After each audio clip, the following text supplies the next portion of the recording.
I'm Drew. I own Barbecue Mafia Smoked Meat Co, the restaurant, and part owner in the rubs and sauces for Barbecue Mafia. And this is our story, so enjoy.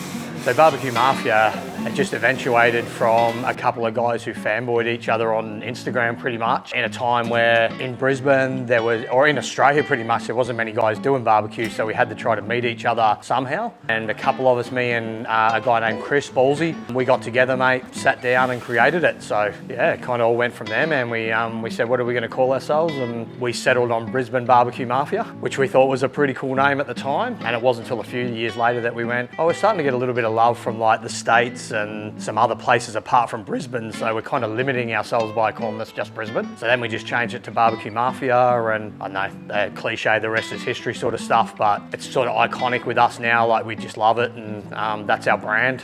Well, we came along in a time where there probably wasn't much barbecue in Brisbane as such, so not a lot of Texas low and slow. There was a lot of oven cooked stuff going around in restaurants, but not a lot of real wood fired. That sort of got us a bit of a following early on. If you message us on any of our social media, the guys who own the restaurant and the guys that are in Mafia will answer you. We don't have people that look after our socials or anything like that. And when you come to our master classes and stuff, you're part of our family from then on. So we try to keep it like quite community, and that's what we felt and what we learned when we went to Texas. Everything was community. It wasn't huge fit outs, expensive fit outs. It was all about supporting your little local barbecue joint. You've got to be a certain kind of crazy to want to do a Texas barbecue restaurant because of the hours that are involved and the thankless labor that we all have that's part of this. I think the people who know are the people who are here every week, and you do a new special and they're here because they know the effort that we put into it, you know? It's not just us throwing something in an oven at the last minute. We're here from 3 o'clock in the morning, 2 o'clock in the morning. We're here on days when the restaurant's not open. We're trimming, we're doing all the background stuff to get it to that product. So, you know, and we hope that makes us a little bit iconic in Brisbane. A regular morning at Barbecue Mafia is we're here at 4 a.m, fires at 4 a.m, we're trimming after that. It probably takes us an hour and a half to load smokers. And then after that, then we move on to making birria. We're making any of our sides we do, like Texas Twinkies or burn ends or anything like that. We're making glazes, and that's not even any of the stuff that the kitchen does. So this is all smoker related stuff. So, you know, a day sort of starts at 4 and ends at probably 2, 3 o'clock in the afternoon for us. And my front of house crew, led by Alex, who we've put through his whole apprenticeship from year 1 to head chef now, and Declan and Scotty and our crew, they're just, my hat goes off to them. I couldn't do what they do.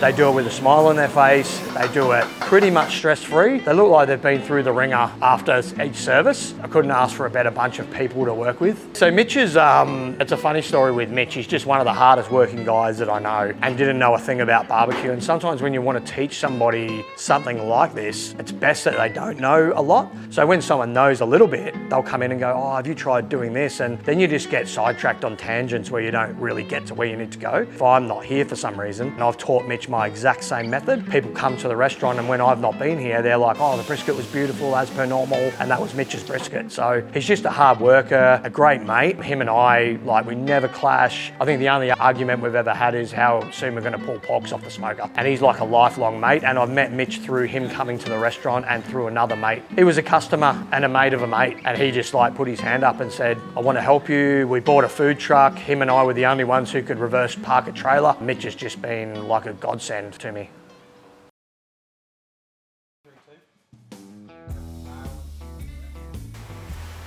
I'm Mitch from Barbecue Mafia. Cook on the smoker, I run the food truck for Drewy. Been at Mafia now for, have to be like, well, 18 months. Ryan, one of my mates from high school, he was part of the original 4 when they were doing barbecue comps. He brought me along 2016, I think it was, first to eat when they were running out of Stafford. I was sort of hung around like a bad smell, just eating all the time. I followed the boys over to Sherwood. I'd be over there every Friday, catch up with Drew and Dawson and some of the boys that are here now. And just talk, say good day, like just talk about meat and stuff, because I'd never really had a background in it at all, never cooked at home or anything. It started out as like helping a mate. mate. And then now it's just formed into like, I love it. It's like a passion that I never knew I had. It's like when you come to work, and people always say when you find like a passion that you really enjoy, you don't work. I don't know, it's cooking with the boys. Like it's just fun. You just get around the boys, you see them all. It's hugs and handshakes, and you just, yeah, it's just something so like get in early in the morning and I chuck the fire on, and it's like, you just get that peace and quiet of just the wood burning and the smell, and it's a passion I never knew I had, and it's just sort of like, I love it now. I'm just fully immersed in it, and yeah, it's just a life outside of a life that I never thought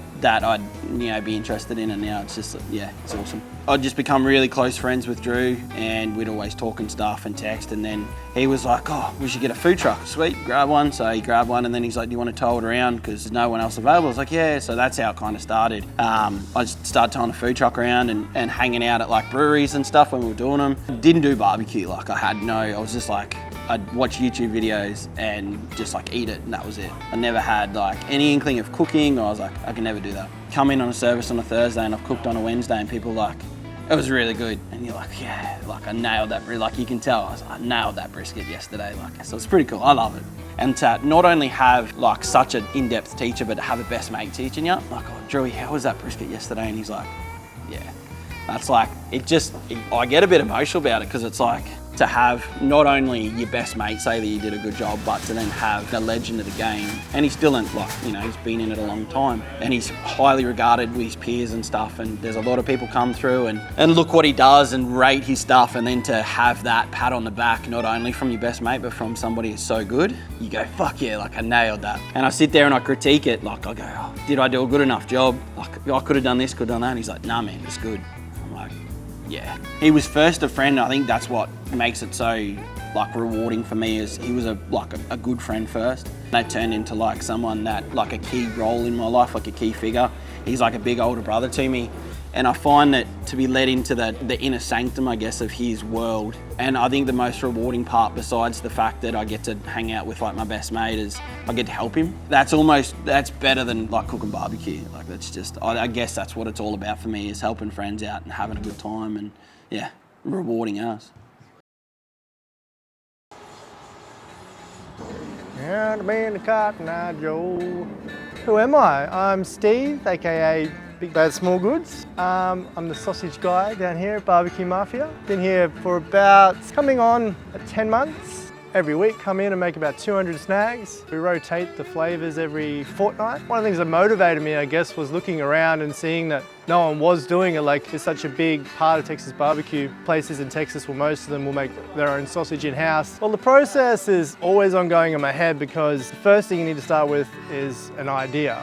So as I say, I like to do things that are a bit different. So my kind of thing is taking like whole dishes and getting them inside a sausage. Bacon cheeseburger sausage, or I do like a poutine sausage or a birria taco sausage. So the concept, so you think of the concept and then you've got to break it down, how to fit those elements into a sausage, which is basically just a lot of kind of using the base knowledge of how a sausage works, reverse engineering the dish, you know, whether it's a lasagna or the cheeseburger, to go into the sausage. Make the sausages on a Wednesday, so everything comes together on a Wednesday, measure it all up, make the sausages, they go in the cold room overnight, and then they get smoked up on the Thursday, ready for lunch service on Thursday. Ongoing process in my brain, but like man hours, I'm here 2 days, 2 full days, yeah. Drew is just a dead set legend. The way I fell into this is I had a bunch of the squealer rubs, and I made like a hot link out of that, using that as the base flavour. And I just brought it in one day and dropped it off. You know, hey mate, check these out. Not really much more than that. And a few weeks later, it was like, come and make the snags. And I was like, yeah, I do want to do that. Yeah, I just think they're the best in the biz, and it's like a great work environment. All the guys here are cool. And Drew lets me do whatever I want. So if I think of any crazy flavors or crazy concepts, I get free reign. I mean, if they stuff up, it's my head, you know, hopefully that doesn't happen often, so. And yeah, it's just basically replicating, putting our own twist, but probably a bit more traditional over there, like with their flavors and stuff. I don't think they're doing lasagna sausages or anything like that. So that's kind of our own twist to that, you know. Kimchi and American cheese. I love kimchi, and it sounds like one of those weird things that shouldn't work. I think it really worked. You had that sort of funkiness, that sourness, a little bit of spiciness from the kimchi, and that like creamy American cheese, umami and spice, salt and sweet. So that's probably my favorite. Customer favorite, the lasagna snag got a really good response. And also like bacon cheeseburger. here just because it's kind of a familiar thing and everybody can gravitate towards that. I'm going to do a chicken palmy one soon. I haven't done it yet, but I've seen a few places. They did one, so they did the chicken palmy elements inside the sausage, and then when they served it like a chicken palmy. So they had the sausage, they put the Napoli sauce, the ham, grilled the cheese, so it was like a palmy sausage with like a palmy topping. I thought that was epic. Take it to that level, it's pretty crazy. Sweet. Oh, look, I want people to experience Mafia and feel the love that we put into food. We get a lot of people come here and they'll just hurry in, grab a burger and leave, but we want people to experience the whole thing and feel the joy that we feel when we're out there cooking it. So you can sit in our restaurant, in our outside part of our restaurant, and you can watch us wrapping brisket, you can watch us spritzing. Come over and have a pit tour. Like, we want people to immerse themselves and to understand how long it takes and the difference between us and, say, the pub down the road, because a lot of people still don't. So we just assume that everybody knows what wood-fired Texas barbecue is. A lot of people still don't understand it, and they come here and they're like, oh, there's smoke, I can smell smoke. And feel free to come and have a chat to our pit masters that are out there cooking. We're always happy to talk through with people. So we just want people to feel that family atmosphere, and that's the reason we're at like a sporting club, because we want it to be more about everyone enjoying our food than and the experience than a huge fit out. So it's a bit different for us. We want you guys to relax into the experience, feel what we feel when we're here, smell the smoke, get immersed in it, because when we first went to Texas, I'd walk around the corner and I'd smell the smoke from a barbecue place and I'd get butterflies. And that's what we want people to have, butterflies when they come here. You know, immerse yourself into the experience of what it is, and it's not just a meal. For some people, food's just food, but for me, it's an experience and it's a meal, and immerse yourself into it and join us for a bit of barbecue Mafia, join our family.